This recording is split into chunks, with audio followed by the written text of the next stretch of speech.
The technocrats are the ones that stand behind the pseudoscience of the modern world, which has to do with climate change and now with the pandemic.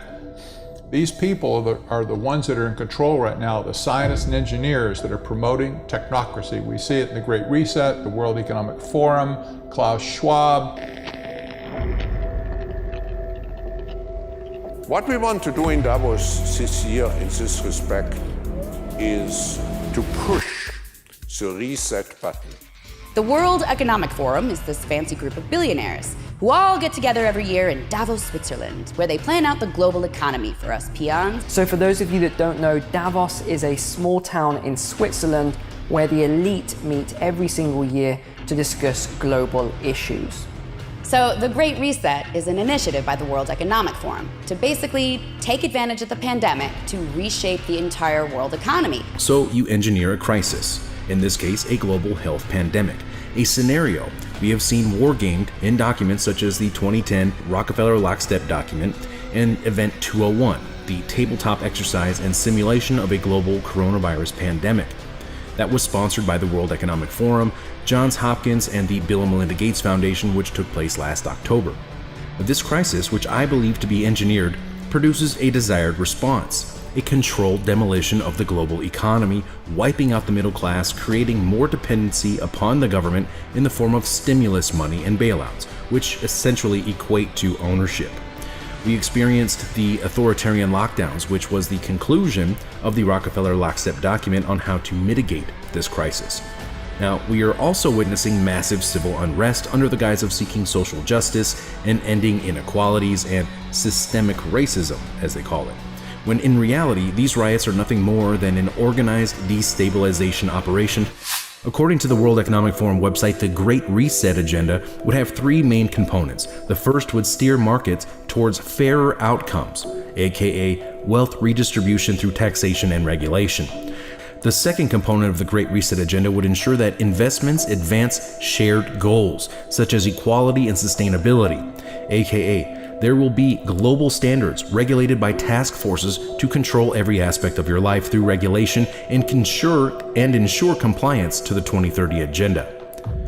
The third and final priority of the Great Reset agenda is to harness the innovations of the Fourth Industrial Revolution to support the public good, especially by addressing health and social challenges, aka this is the transhumanist agenda to merge man with machine and enforce compliance with global governance initiatives laid out by the UN's 2030 agenda.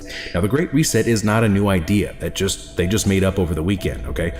This is a long-standing global governance agenda which ties into the United Nations 2030 agenda for sustainable development, which seeks to regulate, control, and redefine all aspects of life as we know it.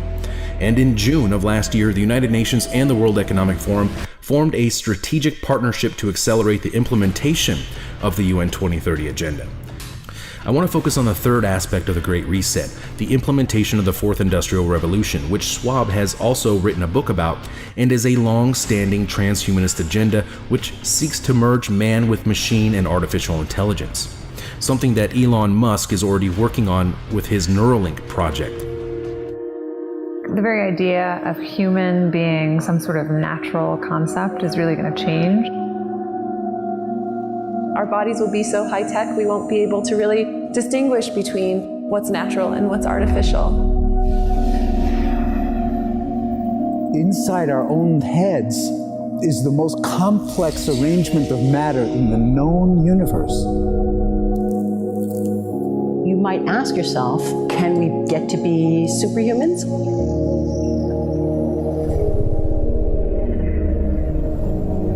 They were talking about this new economic model not being based on hard work or being a business owner or creating wealth and success. They were talking about a new global economic order that will be fairer, they say, and essentially redistribute wealth, your wealth, as they see fit to lower the standards where you are in your countries or in some countries and raise them in others. When they talk about wealth distribution, and that's frequently you hear that, there is no wealth to distribute. This is the first big lie that just stands out from an economic point of view. There is no wealth to share.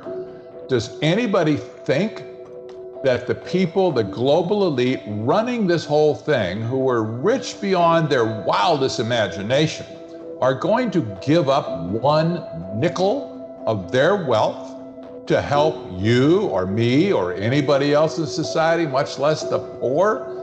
No way. They want to have all of the resources. So when they trick people into thinking, well, we're going to redistribute the wealth here, no, they're not.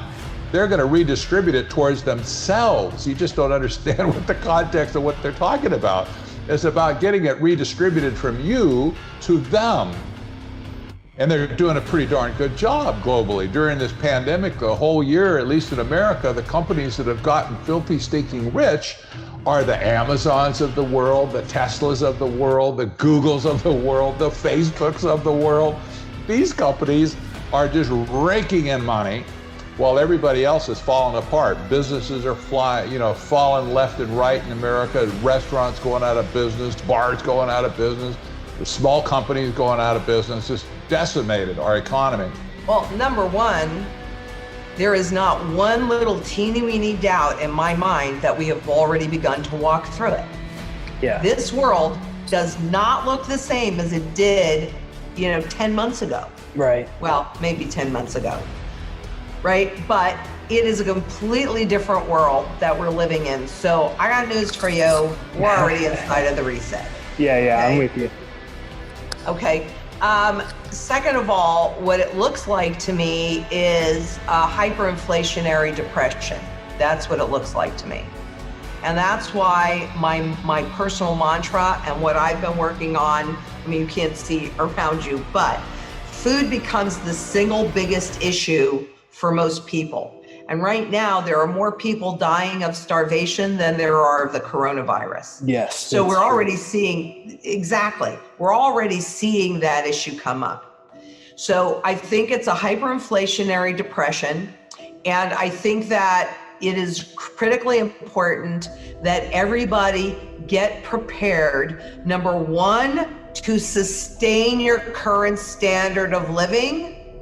Number two, to protect the wealth that you have managed to accumulate. And number three, if you can, get yourself into the position that the guys at the top that understand this themselves. Global governance is at our doorstep. It's being rolled out under the justification of this COVID-1984 crisis. And at the end of the day, we the people do not have a say in our future. According to them, we don't even get a vote, according to them. These technocrats are deciding the future of humanity for us right now. And guess what? The future of humanity isn't human at all.